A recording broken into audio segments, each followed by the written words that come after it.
This is Megastar Magazine TV. Hello and welcome to Megastar Magazine TV. My name is Monique Agbe. In the news, President Bola Tinubu visited Ogun State to honor the Awujale, Sikiru, Kayode, Adetona after paying a condolence visit to Aminu Dantata family in Kanu State. President Bola Tinubu paid a glowing tribute to the late Awujale of Ijebu, Sikiru Adetona, calling him a mentor and trusted confidant. After returning from Kanu, where he paid a condolence visit to the Dantata family, Tinubu, alongside his wife, Senator Oluremi Tinubu, visited the Oba's private residence in Ijebode for his 8th-day Fidau prayer. The president spoke in private with the widows, children and other members of the immediate family of the late Awujale and offered prayers in quiet reflection, praying for the Oba at the tomb for eternal peace and honoring his extraordinary legacy, and extending heartfelt condolences to the royal family on the monarch's passing. The Deputy Speaker of the House of Representatives, Benjamin Kalu, has urged Nigerians to take advantage of the ongoing constitution review process to demand greater accountability and transparency from the 10th National Assembly.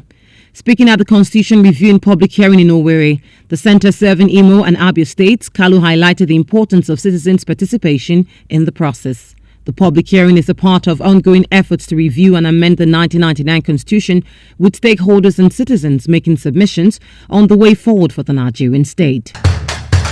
The Emir of Daura, His Royal Highness Alhaji Umar Farouk Umar, has declared that President Bola Tinubu remains the Daura Emirate's preferred candidate for the 2027 presidential election. The monarch made the declaration while receiving Nigeria's First Lady, Senator Oluremi Tinubu, who led a delegation of prominent women on a condolence visit to the late President Muhammadu Buhari's family home in Daura, Katsina State. During the visit to Hajia Aisha Buhari, widow of the late former president, the delegation offered prayers for the repose of Buhari's soul and continued strength for the bereaved family. The African Democratic Congress, ADC, has described the recent appointments by President Bola Ahmed Tinubu as a desperate attempt to buy back the trust that he has spent over a year squandering. According to ADC, for over a year, this government turned a blind eye as bandits terrorized villages in the north where farmers abandoned their land and as rural economies crumbled under the weight of poorly thought out fuel subsidy removal. The party noted that these appointments are nothing more than political panic management, a frantic attempt to bandage the gaping wounds inflicted on the northern Nigeria by over a year of calculated neglect. Local officials have confirmed that 9 people have been reported killed and many abducted following an attack in Nigeria's northwest residents amid to increased violence against farmers. The deadly attack took place in Zamfara State, the epicenter of attacks by heavily armed men known locally as bandits who have been wreaking havoc across Nigeria's northwest in recent years, kidnapping thousands, killing hundreds and making it unsafe to travel by road.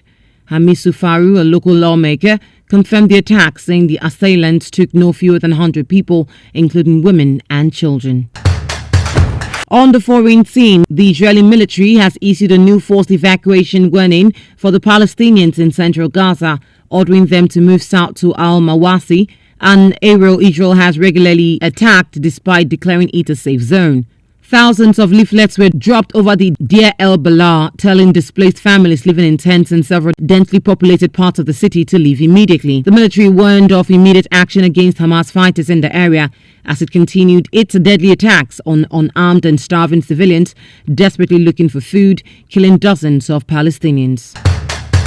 The finance minister of the Group of 20 have finally reached a consensus following meetings in South Africa, emphasizing that central banks must remain independent in reaction to months of attacks by United States President Donald Trump. In their final statement, following 2 days of meetings in the coastal city of Durban, the group agreed on key challenges for the global economy, including ongoing wars and conflicts, trade disputes, supply chain disruptions, debt and natural disasters. The G20 finance minister have met several times since the beginning of the year, but have been unable to agree on a joint statement at previous summits. In sport, Super Falcons defender Ashley Plonter believes Nigeria's commanding 5-0 victory over Zambia will provide the perfect confidence boost heading into the semi-finals of the Women's Africa Cup of Nations. The centre-back, who was named in the CAF team of group stage, expressed particular satisfaction with the performance of her fellow defenders Osinachi Ohale and Oluwatosin Demehi, who both found the back of the net in the quarter-final triumph. The Super Falcons raised their game against the Zambian side that many considered pre-tournament favourites and will now focus on for the semi-final.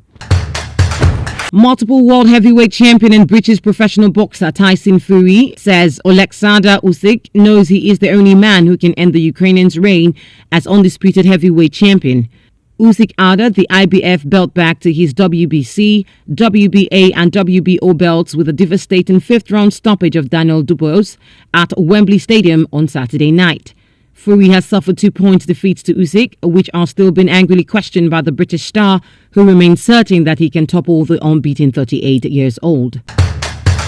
In entertainment, popular fashion designer Seyi Adetona, also known as Seyi Vodi, celebrated his 50th birthday party and guests answered in their numbers, donning all forms of white attire in keeping with the evening's dress code. It was an all-white evening of praise to mark his 50th birthday and give thanks to God for his present status, having been in the industry for over 2 decades. The newly renovated and renamed Bola Ahmed Tinubu International Conference Center was transformed into a glowing haven of white. Rows of white chairs, gold lighting and soft LED pin lights created a cozy but luxurious atmosphere. Nigerian rapper Oluremi Tinubu, better known by his stage name Falz, is set to serve a fresh musical experience with his latest project, The Fist. This latest offering is the melody, blending the music star's signature bars with infectious hooks and beats. The album showcases his ability to incorporate new voices without losing the essence of his trusted methods over the years. Over the past decade, the rapper has cultivated a captivating public persona that mirrors the vibrant essence of his music.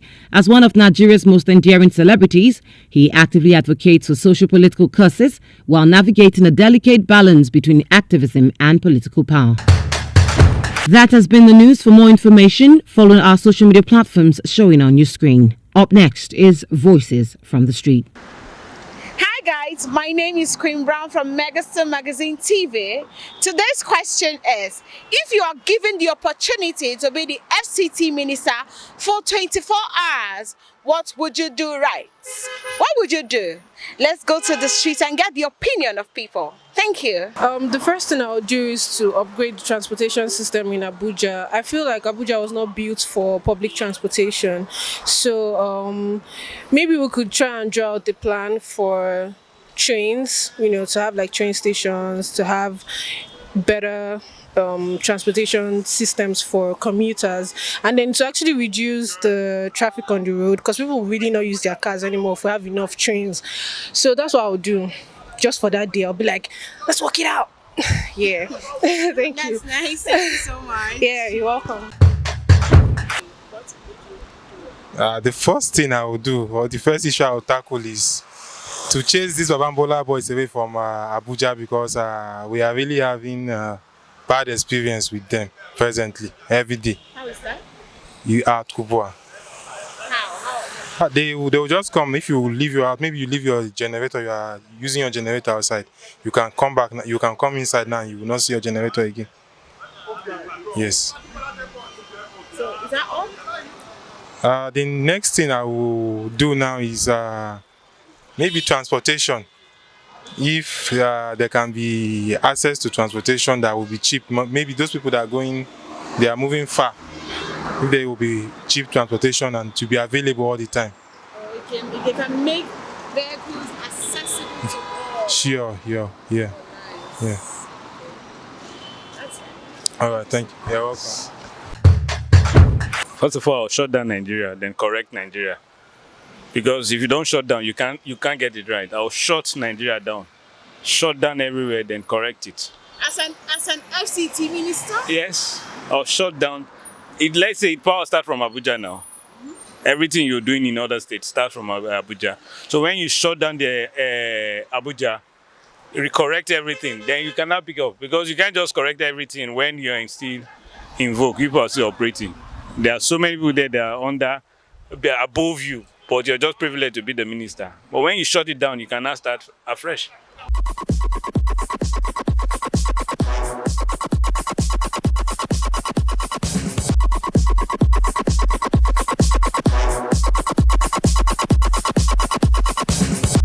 This is Megastar Magazine TV.